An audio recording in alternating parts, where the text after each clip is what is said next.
So we got Maya. I'm going to take her collar off. I don't usually like to have dogs on collars on a treadmill.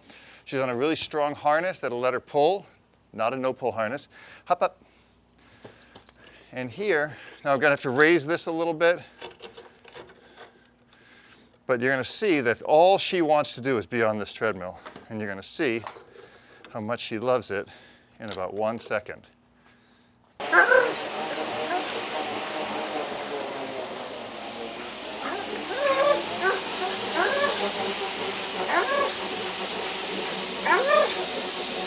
Oh, what's she doing? What's she doing? What's she doing? What's she doing? Come on, Maya. Come on. Come on. Yeah, good girl. Good girl. Yeah, good girl. In today's video, let's look at how to get our dogs onto a treadmill, how to introduce a new puppy to a treadmill, and how to make it safe. First of all, I want to start out by saying that this is not a treadmill, it's not powered, it's not electric.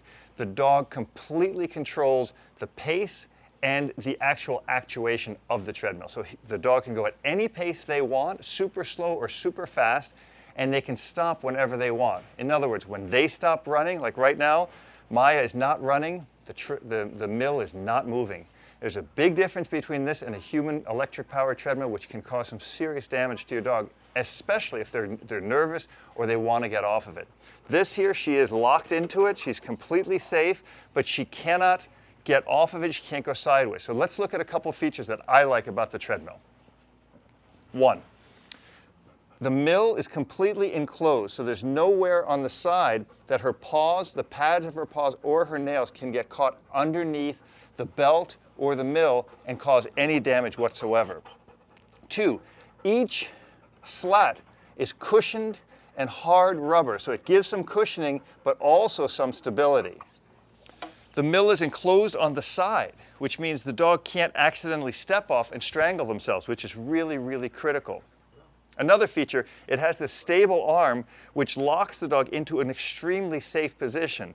This is movable front to back as well as top to bottom. So depending on the size of your dog, you want to make sure that the dog's front paws, when they're moving, don't come to the front of the mill. They should never come in front of the axle on the front or the back of the mill. The mill should be on a very stable surface. You'll see right now it's sitting on my porch, all on concrete. The front wheels don't move because the back is stable. There's no movement from side to side on this, and you'll see that when Maya runs at a very brisk pace, that the mill doesn't move and there's no danger of it tipping over at all whatsoever at any time.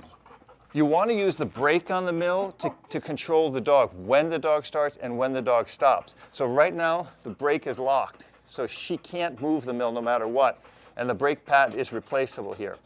Once I loosen this and she realizes this, you'll see that any second now, when she realizes that this can move, she'll start running at her own pace. Watch.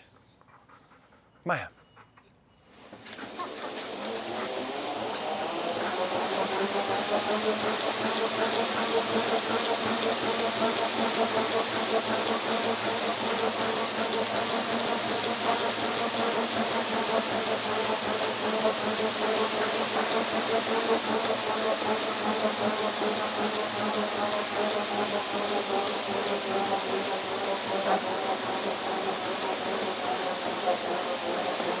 Good.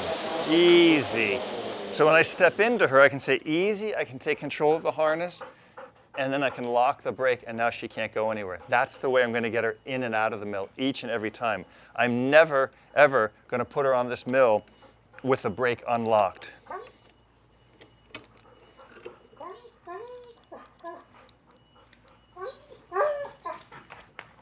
When you load the dog onto the mill, always do so from the back of the mill. Maya, come here. Maya, hop up. Grab the dog's harness, secure the dog, and then hook into the D-ring on the harness, and the dog is ready to go. Real simple. So let's introduce a new puppy to the treadmill. Remember, this is a slat mill, not a treadmill. This will not move until the dog moves it. So right now, the main thing is just to kind of get him near it. And for him to touch it, even that kind of stuff. I'm just going to drop the treat on the treadmill here, because what I want him to see is that being comfortable on the treadmill overall is a good thing for him. And also getting off the treadmill, like I'll lure him off, and then I'll lure him right back on. So this is the first time I'm going to introduce a movement into the mill, and that's a good boy. So I'm going to loosen the brake a little bit, and I'm just going to move it. So you see his reaction? He's a little bit suspicious of it, but I'm going to make it okay. If you like this video, hit the subscribe button, hit the notification bell. You'll get notified of every new video I put up, and you'll be a member of the online training team. And that's the beautiful suspicion of the dog. The suspicion will work him through a lot of behaviors that you can't force him through. What's that? Go get it. So here there's no way he can get this one in the middle without getting all the way on it.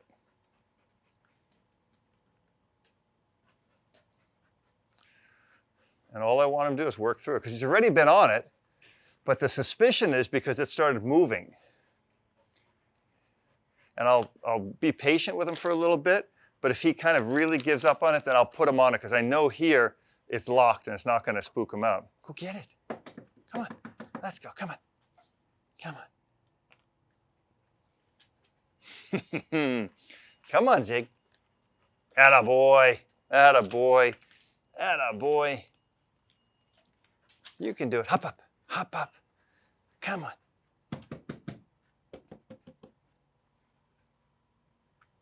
And like I said there, if I see him in that place here, hey, Zig. Good. Atta boy, I can help him onto it, and nothing's going to happen because it's locked. Right? Now, if I put him on there and it's sort of moving, then he'd get all suspicious. He'd be like, oh my God, you put me in. You always want the dog to think when you put me in a place, something good is going to happen, or at least nothing bad. It doesn't have to be good, but it has to be the removal of bad. So here, all I'm going to do is I'm going to strap him in. Now remember, the brake is on. So he's kind of just locked here. He's just sitting there. All right, good boy, Ziggy. There we go. And all I'm going to do is I'm going to get him to stand and feel that. So see that little jerk movement? That was a little confusing for him, like why did it do that, right? Now watch. All I'm going to do here is I'm going to hold the treat a little in front of him, and I'm going to let it move a little bit. And I'm going to even help it move a little bit. Good boy. And that's totally normal. I'm going to hit the brake. Good boy. And I'm not going to take him out of it right away. I'm going to let him see that that wasn't anything to worry about. Because if I take him out right away, his last experience on it is, that was scary. That's good. Good boy. So I'm going to unhook him because he twisted himself around. Good boy. I'm going to put him right back on. Good boy, Zig. Come here. Come on, Ziggy. Come on. He's going to be a little suspicious. Come on. Come on, Zig. Atta boy. Good boy. Right, come on. We'll put him back up. Come on. Hop up. Atta boy. And we'll hook him on one more time. Don't let a negative experience turn your dog into a baby, right? That's a big, big piece. So he's locked in. Good. I'm going to support him this time, and I'm going to turn it on, and I'm going to move it. Good. So he has to see what's going to happen. Good. Atta boy. Atta boy. So see, now he's starting to see what's going to happen. Atta boy. Yeah, atta boy. Yeah, good boy. He has to trust you. I've got him here supported. Before I let go, I'm going to lock it, and I'm going to give him a reward. That's all I wanted him to do. I want him to experience something that's so strange. I mean, imagine if it was you. You never felt anything moving under your feet, and you're not going anywhere. Good. I'll do it again. I got him really supported here with my back hand. I release the brake, and I make it move. Atta boy. Yeah. Good boy. So by moving in front of him, come on. Atta boy. Atta boy. Atta boy. Come on. Let's see if we get 1 or 2 steps. Come on. As long as he doesn't turn around, nothing bad happens. Good.